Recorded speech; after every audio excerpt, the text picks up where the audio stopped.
Hello बच्चों, welcome back to my channel. कैसे हैं आप सब लोग। आप लोग की बीपीएससी की क्लासेस चल रही थी। बीपीएससी 2.0 वैकेंसी आई है आप लोगों की। उसमें जिन बच्चों ने पीजीटी अकाउंटेंसी से फॉर्म फिल किया है उन लोग के लिए मैं क्लासेस लेकर के आ रही थी, जिसमें आपके टॉपिक वाइज चल रहा था। तो उसमें मैं टॉपिक भी साथ में आप लोग को एमसीक्यूज क्वेश्चंस भी सॉल्व करवा रही हूँ। तो आज का जो टॉपिक रहेगा हमारा, हम पढ़ेंगे जर्नल के बारे में। इससे पहले हमने डबल एंट्री सिस्टम और पढ़ा था कि जो बेसिक कॉन्सेप्ट होते हैं अकाउंटिंग के वो क्या रहते हैं। तो आज की वीडियो में हम समझेंगे कि जर्नल क्या होता है, किस तरह से उसमें एंट्री की जाती है, कितने टाइप की एंट्रीज होती है, और उसी से रिलेटेड आगे हम एमसीक्यूज भी सॉल्व करेंगे। तो आइए वीडियो को शुरू करते हैं। लेकिन शुरू करने से पहले जिन बच्चों ने सब्सक्राइब नहीं किया होगा सब्सक्राइब कर लीजिए।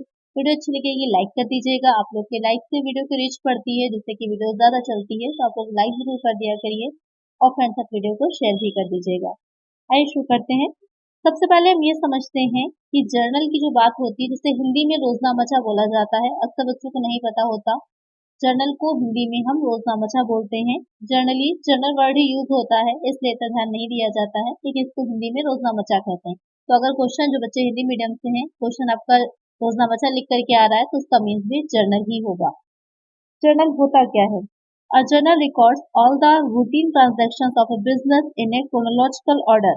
तो जर्नल होता है, जितने भी बिजनेस के ट्रांजेक्शन्स होते हैं, ट्रांजेक्शन्स क्या होते हैं हम समझ चुके हैं प्रीवियस वीडियो में ही। ट्रांजेक्शन जितने भी होते हैं बिजनेस रिलेटेड, जो आपके फाइनेंशियल नेचर के होते हैं, उन सबका एक रिकॉर्ड रखता है क्रोनोलॉजिकल वे में। आपके क्वेश्चन एग्जाम में डायरेक्टली पूछा जाता है कि जर्नल में जो एंट्रीज की जाती हैं वो किस तरह से की जाती हैं, किस ऑर्डर में की जाती हैं। अल्फाबेटिकल दे रखा होगा, न्यूमेरिकल दे रखा होगा, क्रोनोलॉजिकल दे रखा होगा। तो आपको किस वे में की जाती है? क्रोनोलॉजिकल वे में की जाती है। कालानुक्रमिक, यानी कि जैसे जैसे होता जाता है प्रोसेस ट्रांजेक्शन करते जाते हैं, उसी के अकॉर्डिंग आप डेट वाइज उसकी एंट्री भी करते चले जाते हैं। वो हो जाता है क्रोनोलॉजिकल ऑर्डर। तो जो आपका जर्नल होता है उसमें जो भी आपने लेन देन किए होते हैं उन सब की एंट्री की जाती है, प्रविष्ट की जाती है, क्रमबद्ध रूप में की जाती है, डेट वाइज तिथिवार की जाती है, और किस रूल पे की जाती है? डबल एंट्री सिस्टम के अकॉर्डिंग की जाती है, जिसमें एक आपका क्रेडिट होता है और एक डेबिट होता है। डेबिट क्रेडिट क्या होता है हम पहले ही समझ चुके हैं। अगर हम बात करें कि जर्नल वर्ड आपका कहाँ से आया, तो जर्नल वर्ड जो है वो फ्रेंच भाषा के डोर शब्द से आया है, जिसका अर्थ होता है डायरी या दिन। इसीलिए जो जर्नल होता है उसको ये भी कहा जाता है कि बिजनेस की एक डायरी की तरह होता है। व्यवसाय की डायरी भी बोला जाता है जर्नल को, डे बुक भी बोला जाता है जर्नल को, बहुत से नामों से जाना जाता है। तो जो जर्नल शब्द है आपका अगर फ्रेंच भाषा के आया है जो शब्द से, तो कुछ ऐसे भी विद्वान हैं जिन्होंने ये माना था कि ये लैटिन भाषा के डॉर्नेस शब्द से आया, जिसका अर्थ होता है प्रतिदिन। यानी जर्नल एक ऐसी चीज होती है जिसमें हम प्रतिदिन का, डेली का लेखा रखते हैं, डेली के रिकॉर्ड्स रखते हैं, वो आपका जर्नल कहलाता है। और उस जर्नल में, उस रोजनामचा में जो लेन देनों को लिखते हैं हम, उसकी जो प्रोसेस होती है, वो प्रक्रिया जो होती है क्या कहलाती है? जर्नलाइजिंग कहलाती है, यानी कि रोजनामचा करण कहलाती है। प्रीवियस वीडियो में मैंने एक क्वेश्चन भी आप लोगों से किया था, जिसमें आप कुछ बच्चों ने आंसर जो दिया था वो जर्नलाइजिंग दिया था। तो जर्नलाइजिंग का मतलब ये होता है कि जब आप जो जर्नल बनाया है उसमें जो लेखे रखते हैं, जो रिकॉर्ड्स हम कर रहे हैं, उसकी जो प्रोसेस होती है वो जर्नलाइजिंग कहलाती है, रोजनामचाकरण कहलाती है। तो आपको समझ में आ गया होगा जर्नल क्या होता है। आपकी एक बिजनेस की एक बुक की तरह है, जिसमें हम स्टार्टिंग से, जो आपकी प्रारंभिक बुक होती है, ओरिजिनल बुक होती है, जिसमें आप सारे जितने भी लेन देन करते हैं उसके लेखे को रखते हैं, उसका रिकॉर्ड्स को रखते हैं, क्रोनोलॉजिकल वे में रखते हैं, डेट वाइज लिखते हैं। इसमें सभी लेन देन जो होते हैं सबकी एंट्रीज की जाती है, और उसके बाद इसी से आगे हम अपना लेजर तैयार करते हैं, लेजर बनाते हैं। तो आपको क्लियर हो गया होगा कि जर्नल क्या होता है। अब आते हैं कि जर्नल के क्या कार्य होते हैं, फंक्शंस ऑफ जर्नल। तो इसके कार्य की अगर हम बात करें तो सबसे पहला तो इसमें कार्य यही हो जाता है to keep a chronological date wise record for all transaction, यानी कि जो भी आपके रिकॉर्ड्स होते हैं, जो भी आपने ट्रांजेक्शन किए होते हैं, उन सबका रिकॉर्ड रखना एक क्रोनोलॉजिकल वे में, एक कालानुक्रमिक वे में, यानी कि एक तिथिवार डेट वाइज, जैसे जैसे होंगे, जैसे 1 अक्टूबर, 2 अक्टूबर, 3 अक्टूबर। आप लोगों ने बनाया होगा जर्नल तो आपको याद होगा कि डेट वाइज हम लिखे रखते हैं सारे। दूसरा इसका कार्य क्या होता है कि अगर हमें कुछ भी ढूंढना है, हमको याद है कि इस डेट पे हमने उस ट्रांजेक्शन को किया था, तो हम डायरेक्ट वही के मंथ का वही डेट को खोल करके आसानी से चेक कर सकते हैं। तो हमें ट्रांजेक्शन को ढूंढने में टाइम नहीं लगता, क्योंकि इसका जो फॉर्मेट बनता है, अभी मैं आप लोग को बताऊंगी, फॉर्मेट से रिलेटेड भी एक बार देख लेंगे। फॉर्मेट जो बनता है उसमें आपकी डेट भी पड़ी होती है, तो बहुत आसान होता है ढूंढना। जो हमने जो भी ट्रांजेक्शन किए होते हैं उसकी क्या एंट्री थी, कितने अमाउंट का था, उसको फिर आ जाता है आपका to analyze each transaction into debit and credit aspects by using double entry system of book keeping. ये जो बुक कीपिंग होती है, जो पुस्तपालन होता है, उसमें जो हम डबल एंट्री सिस्टम का दोहरा लेखा प्रणाली का उसका वीडियो मैंने सेपरेट आपकी प्रीवियस बनाई ही थी कि डबल एंट्री सिस्टम क्या होता है। उन बच्चों ने नहीं देखी है, लिंक आपको डिस्क्रिप्शन में मिल जाएगा, प्लेलिस्ट है, सारी वीडियोस एक साथ आपको सिलेबस के अकॉर्डिंग आपको मिल जाएंगी, तो देख लीजिए, काफी अच्छे वहां से मैंने डिस्क्राइब किया हुआ है, आपको काफी हेल्प मिल जाएगी। तो उनका रिकॉर्ड रखना डेबिट क्रेडिट के अकॉर्डिंग अलग अलग, जिससे कि आपको आसानी हो समझने में। To provide a basis for posting into ledger, उसके बाद क्या किया जाता है, जो भी हमने अकाउंट्स बनाए होते हैं उससे अकाउंट से रिलेटेड ही हम लेजर अपना तैयार करते हैं। जैसे कि अगर हम तैयार कर रहे हैं, राम है कोई व्यक्ति, उसका अकाउंट तैयार कर रहे हैं, लेजर जब बना रहे हैं, लेजर एक आपकी बुक होती है, खाता बही बुक होती है, जिसमें हम बहुत से अकाउंट्स खोलते हैं। क्या होगी, नेक्स्ट वीडियो जो आएगी इसमें हम उसके बारे में समझेंगे, लेजर के बारे में। जो लेजर होता है, एक बुक होती है, उसमें बहुत से अकाउंट्स रखे जाते हैं अलग अलग तरह के। जो आपका, जैसे मैंने भी बताया कि कोई राम व्यक्ति है, राम जो है उसने जितने भी ट्रांजेक्शन किए होते हैं, तो राम का एक अकाउंट खोला जाता है। उसने जितना उसने लिया है या उसको दिया गया है, या उसने अगर उधार बिक्री की है, किस तरह के किया, तो सारी चीजों की डिटेल हमारी राम से रिलेटेड उसमें रहती है उसके अकाउंट में। तो वो बहुत आसान हो जाता है। जब हम जर्नल बना लेते हैं, तो जर्नल से अगर हम उसका अकाउंट तैयार करेंगे, लेजर बनाएंगे राम का, तो बहुत हमारे लिए ईजी होता है। तो ये हो गया हमारा कि क्या फंक्शंस होते हैं जर्नल के, क्या उसके कार्य होते हैं। अब आता है डेबिट और क्रेडिट के नियम, rules of debit and credit in journal. Previous video में ये पढ़ा था कि अकाउंट्स कितने तरह के होते हैं, समझ लिया था अच्छे से कि कोई व्यक्ति होगा, किसी पर्सन का होगा तो वो कौन सा अकाउंट होगा, किसी हम बात कर रहे हैं एसेट की तो वो कौन सा अकाउंट में जाएगी, अगर हमने कोई एक्सपेंस किए हैं या इनकम है तो वो कौन सा अकाउंट है, हमने डिटेल में उसे समझ लिया था। अब आज की वीडियो में हम पढ़ेंगे कि उससे रिलेटेड रूल्स क्या होते हैं, क्या नियम होते हैं, कैसे हम जर्नल एंट्रीज को करते हैं। क्योंकि क्वेश्चन में आपके हो सकता है डायरेक्ट एक एग्जांपल के तौर पर बता दे कि कोई मोहन व्यक्ति है, उसने इतना ट्रांजेक्शन किया है कंपनी से, तो कौन सा खाता डेबिट किया जाएगा या कौन सा अकाउंट क्रेडिट किया जाएगा। एक क्वेश्चन जो बहुत पूछा जाता है कि अग्नि के कारण माल नष्ट हो गया है, लॉस बाय फायर, गुड्स है लॉस बाय फायर है, कौन सा अकाउंट डेबिट किया जाएगा या क्रेडिट किया जाएगा, डायरेक्ट क्वेश्चन पूछता है ये वाला। तो यहाँ पर उसको अगर हम समझ लेंगे कि एंट्रीज का रूल्स क्या होते हैं, तो हमारे लिए आसान हो जाएगा। तो क्या होते हैं रूल्स डेबिट और क्रेडिट के। अगर पर्सनल अकाउंट की हम बात कर रहे हैं, जो पर्सनल अकाउंट है, जब रूल्स की बात होगी तो एक आप देख रहे होंगे अपने स्क्रीन पर, बहुत सिंपल सा चार्ट है, आसानी से आपको याद हो जाएगा। इसीलिए मैंने बहुत शॉर्ट में इसको बनाया है, जिससे कि आप आसानी से याद कर सकें। सारे रूल्स को आपस में कंपेयर भी करना हो तो आसानी से हो जाएगा।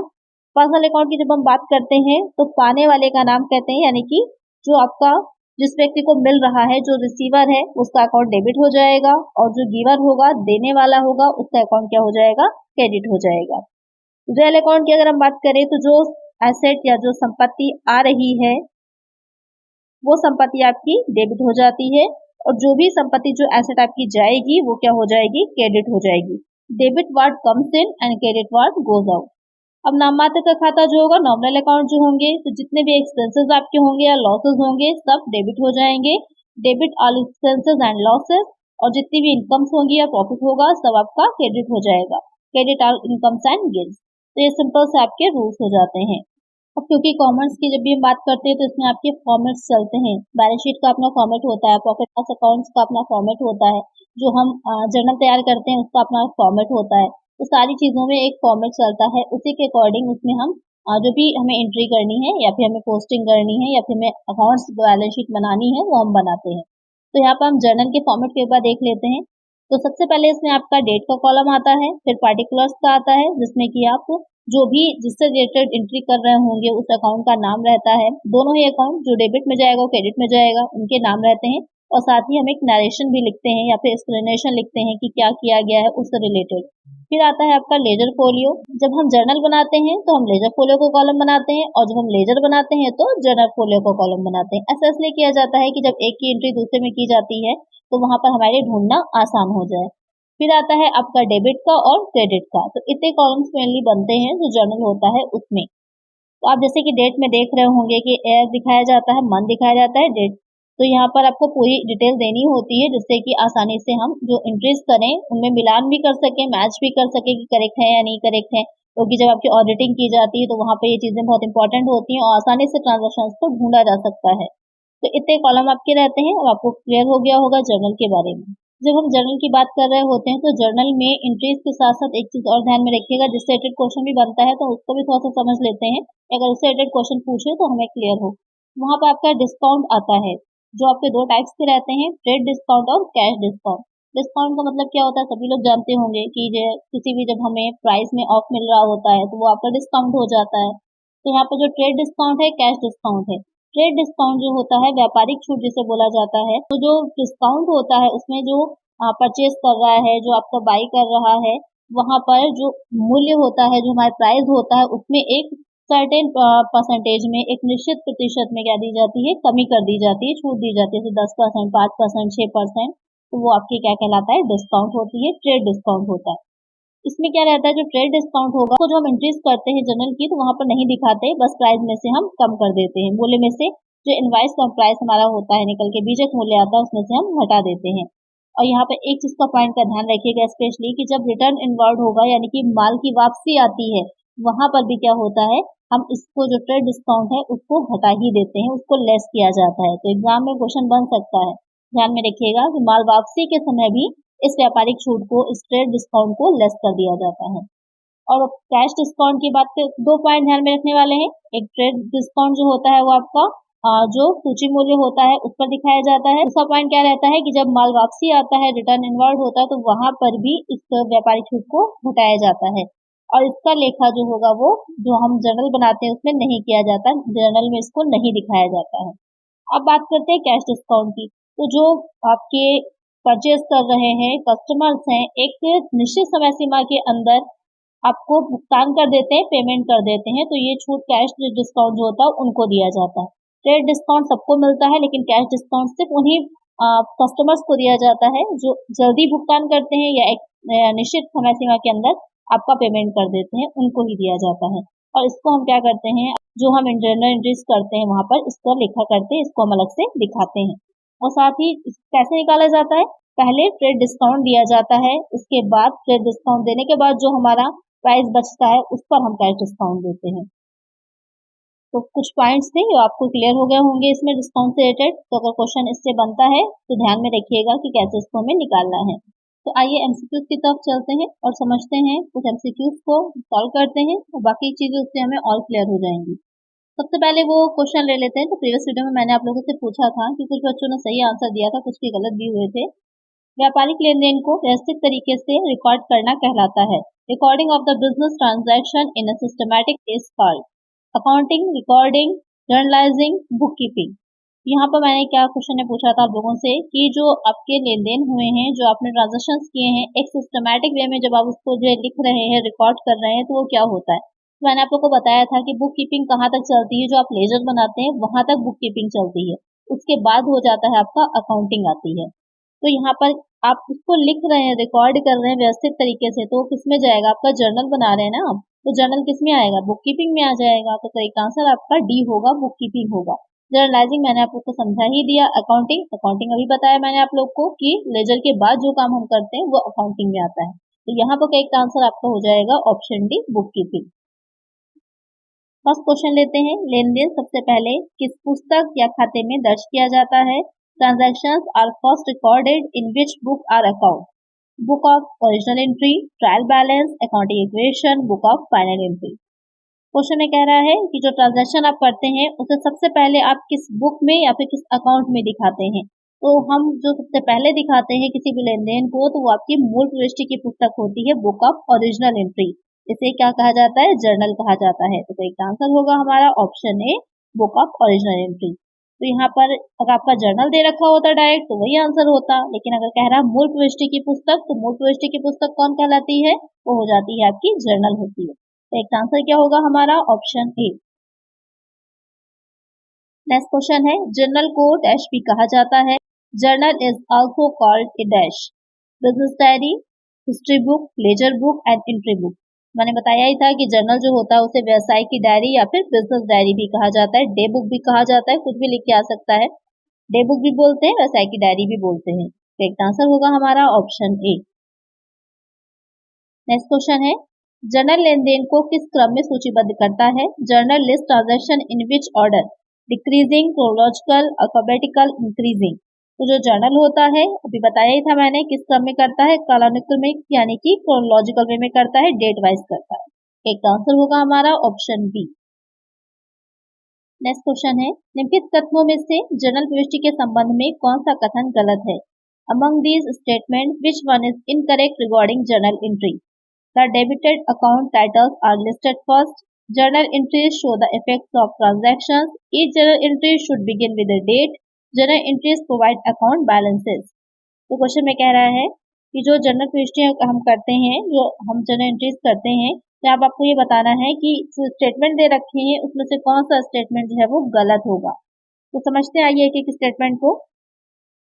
पहला स्टेटमेंट कह रहा है कि जो अकाउंट्स डेबिट किए जाते हैं उनमें सबसे पहले जो शीर्षक होता है उनका उसको लिखा जाता है। तो करेक्ट है, the debited account title are listed first. सबसे पहले हम लिखते हैं कि जिस अकाउंट को हम डेबिट कर रहे हैं उसका टाइटल लिखा जाता है। आप लिखते हैं परचेसेस अकाउंट डेबिट या सेल्स अकाउंट डेबिट, करेक्ट हो जाएगा। जर्नल प्रविष्टियां लेन देन के प्रभाव को दर्शाती हैं, करेक्ट है कि जर्नल एंट्री से हमें ये पता चलता है कि कौन कौन से ट्रांजेक्शन किए गए हैं, किस तरह के किए गए हैं। उससे जब हम अकाउंट बनाते हैं तो हमें ईजी रहता है ये निकालना कि इनकम हुआ है, लॉस हुआ है। Each journal entry should begin with a date, correct है।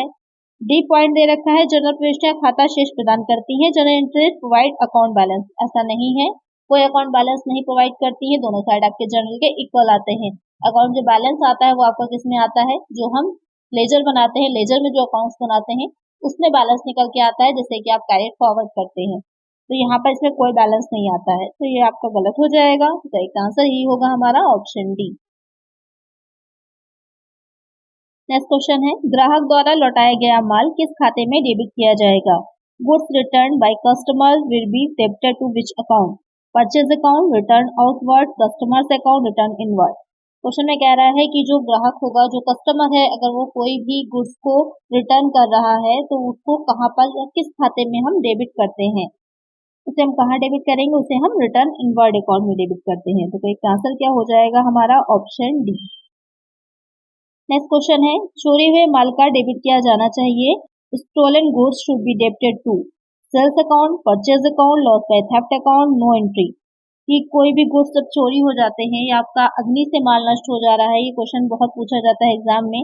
अग्नि से माल नष्ट हो जाएगा या फिर जो है चोरी में चला जाएगा तो वहां पर लॉस बाय फायर अकाउंट जो होता है या फिर लॉस बाय थेफ्ट अकाउंट जो होता है वो डेबिट कर दिया जाता है और क्रेडिट हमारा क्या होता है, to purchase account.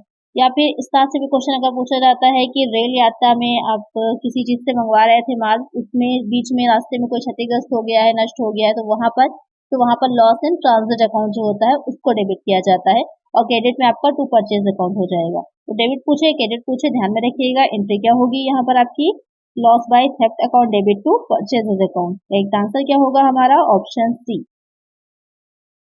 Next question है, the owner of the business takes ₹100 cash and goods costing of ₹200 for his family.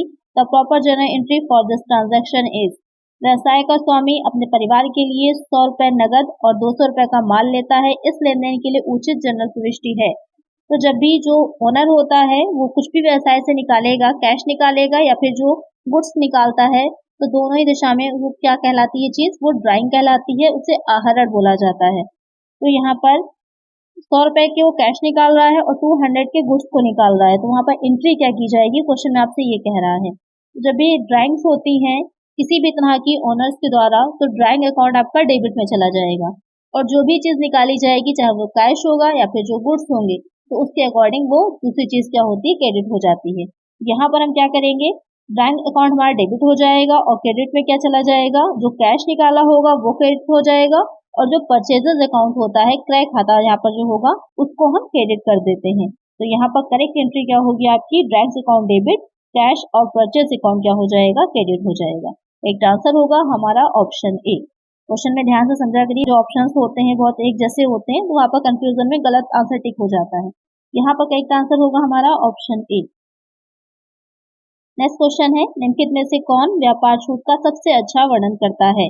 Which are the following best describes the trade discount? Journal की जब हम बात कर रहे हैं तो वहां पर हमारा डिस्काउंट आता है, तो वहां पर ट्रेड डिस्काउंट भी आता है और कैश डिस्काउंट भी आता है और इससे रिलेटेड क्वेश्चंस भी पूछे जाते हैं। तो आइए एक बार समझ लेते हैं। तो यहाँ पर जो ट्रेड डिस्काउंट है कह रहा है कि ये सबसे अच्छा ट्रेड डिस्काउंट के बारे में इसमें से कौन सा स्टेटमेंट है जो बताएगा it is different from cash discount, correct है, कैश डिस्काउंट से अलग होता है। It is a reduction in list और रिटेल प्राइस, ये भी करेक्ट है। It is not recorded in the books, all of the above.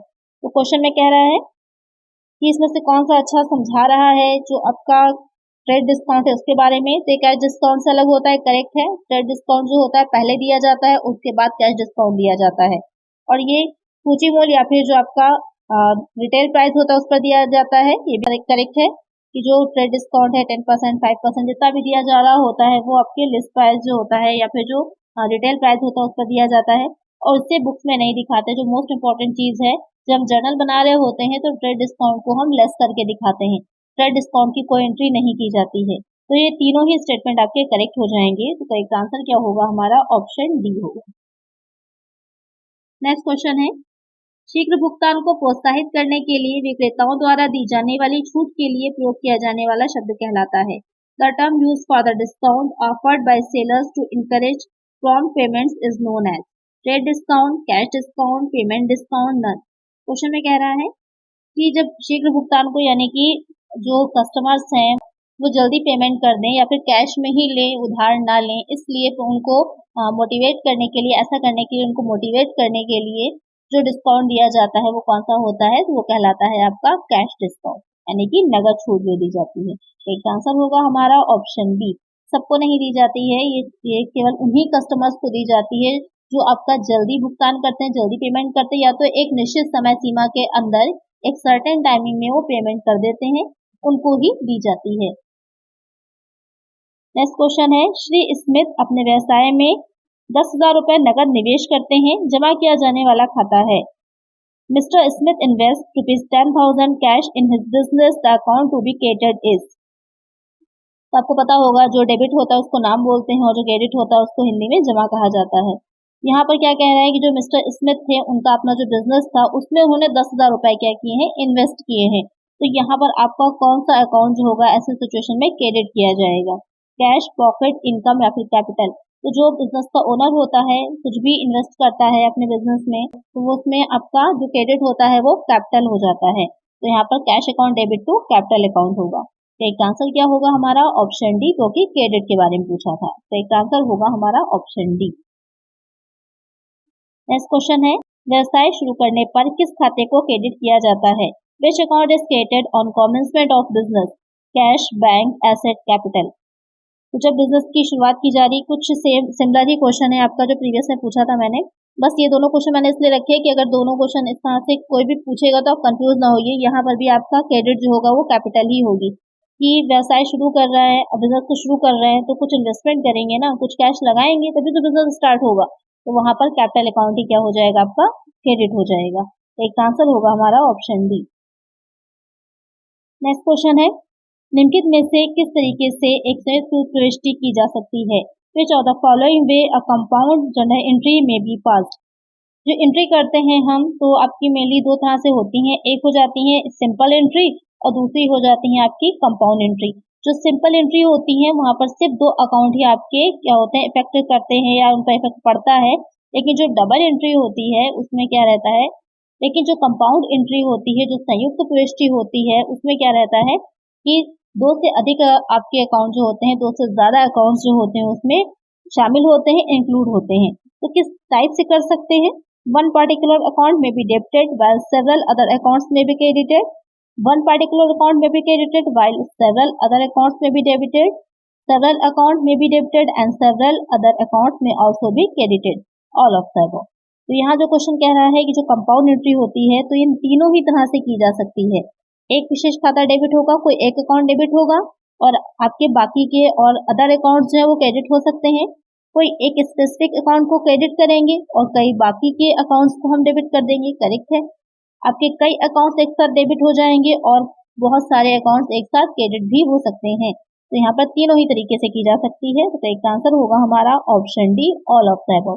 यहाँ पर आपका एक ऑप्शन डी ये भी हो सकता था एनी ऑफ द अबव, तो वो भी करेक्ट होता, इनमें से कोई भी, ये भी करेक्ट हो जाएगा। ऑल ऑफ द अबव ये सभी तरह से की जा सकती है, तो ये भी करेक्ट होगा। एक आंसर होगा हमारा ऑप्शन डी। नेक्स्ट क्वेश्चन है, जर्नल को डैश भी जाना जाता है। A journal is also known by sales day book, book of original entry, purchase day book, all of the above. Question में कह रहा है जर्नल को और किस नाम से जाना जाता है। तो जर्नल जो होता है उसको इम्पोर्टेंट जो होगा, क्योंकि हम जब काम कर रहे होते हैं तो बुक कीपिंग और अकाउंटेंसी 2 पार्ट में रहता है, मैं पहले ही समझा चुकी हूँ आप लोगों को। तो बुक कीपिंग जो होती है उसमें पहले जो बनाया जाता है वो जर्नल होता है। तो जो जर्नल होगा उसे बुक ऑफ ओरिजिनल एंट्री कहा जाता है, मूल प्रविष्टि की पुस्तक। करेक्ट आंसर क्या हो जाएगा? Option B. नेक्स्ट क्वेश्चन है लेखांकन का प्रथम चरण क्या है? What is the first stage of accounting? Journal, ledger, trial balance, final account. बहुत इजी सा क्वेश्चन है लेकिन अक्सर एग्जाम में पूछा जाता है। तो फर्स्ट स्टेज जो होती है वो हो जाती है जर्नल, हिंदी में जिसे हम रोजनामचा कहते हैं। तो जर्नल भी लिखा हो सकता है, रोजनामचा भी लिखा हो सकता है, तो कंफ्यूज नहीं होना है। तो एक आंसर क्या हो जाएगा? Option A. नेक्स्ट क्वेश्चन है दोहरे पहलू पर आधारित लेन देन को रिकॉर्ड करने की प्रणाली कहलाती है। The system of recording of transactions based on dual aspect is called single entry, double account system, cash system. ऐसे तो क्वेश्चन बहुत इजी है लेकिन हम लोग कंफ्यूज कहाँ पर हो जाएंगे? बी और सी ऑप्शन में, कि दोहरी प्रविष्टि होता है या फिर दोहरी खाता प्रणाली होता है। इसका करेक्ट आंसर क्या होगा आप लोग मुझे कमेंट करिएगा। थोड़ी सी चीज होती है ना, कहते हैं ना सावधानी हटी और दुर्घटना घटी, वही वाला हाल होता है।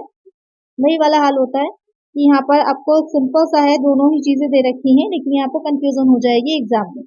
तो इसका करेक्ट आंसर आप लोग मुझे कमेंट करिएगा कि क्या सही आंसर होगा इसका। तो आज की वीडियो में इतना ही, मिलते हैं नेक्स्ट वीडियो में जिसमें हम पढ़ेंगे लेजर के बारे में कि लेजर क्या होता है, कैसे उसमें पोस्टिंग की जाती है, साथ ही उससे रिलेटेड एमसीक्यूज को सॉल्व करेंगे। तो अगर वीडियो अच्छी लगी है तो लाइक कर दीजिएगा, चैनल पे नए हैं और सब्सक्राइब नहीं किया है सब्सक्राइब कर लीजिए और फ्रेंड्स साथ वीडियो को शेयर कर दीजिएगा। मिलते हैं नेक्स्ट वीडियो में। Thank you.